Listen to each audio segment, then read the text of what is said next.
दोस्तों, हम लोगों को हमेशा लगता है कि पुण्य कर्म करने वालों को स्वर्ग की प्राप्ति होती है तथा पापी नीच क्रूर लोगों को नरक में जाना पड़ता है, लेकिन आप गलत है।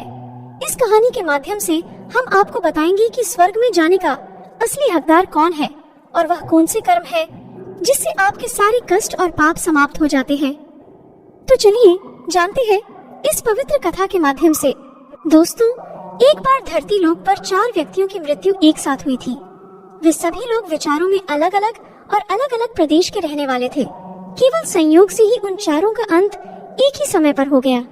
एक ही समय पर यम के दूत उन चारों को लेने के लिए आए।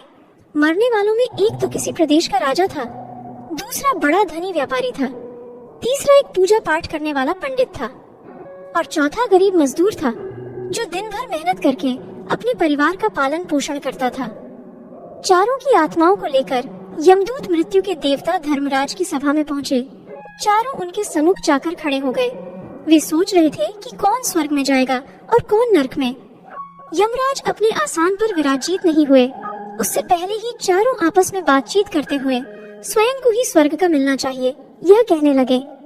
सबसे पहले राजा कहने लगा, देखो, मुझे तो धर्मराज पक्का स्वर्ग में ही भेज देंगे, क्योंकि मैं एक विश्व विख्यात राजा हूँ। मैंने अपने अनेक सत्कर्मों से धरती लोक पर अपना खूब नाम कमाया है। चारों तरफ लोग मेरे अच्छे कर्मों की चर्चा करते हैं। कभी भी कोई मेरे द्वार से खाली हाथ नहीं गया। जो भी आया मैंने उसे इतना दिया कि वो जीवन भर मेरा नाम नहीं भूल पाएगा। हर तरफ मेरे नाम का यशगान हो रहा है। मेरे द्वारा लुटाए गए दान से लाखों लोगों को खाने को अन्न मिला, रहने को आश्रय मिला।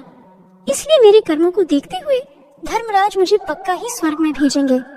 मित्रों, राजा की बात सुनकर वह धनी व्यापारी कहने लगा, हे भाई, मैंने तो पृथ्वी पर रहकर खूब धन कमाया और उसी धन से मैंने लाखों लोगों की सहायता की है। मैंने अपनी कमाई का 11वां हिस्सा सदैव दीन दुखियों की सहायता में उपयोग किया है। मेरे शुभ कर्मों को देखते हुए धर्मराज मुझे ही स्वर्ग में भेजेंगे। दोस्तों, यह बात मैं पहले से ही जानता हूँ। व्यापारी की बात सुनते ही पंडित जी कहने लगे, अरे भाई,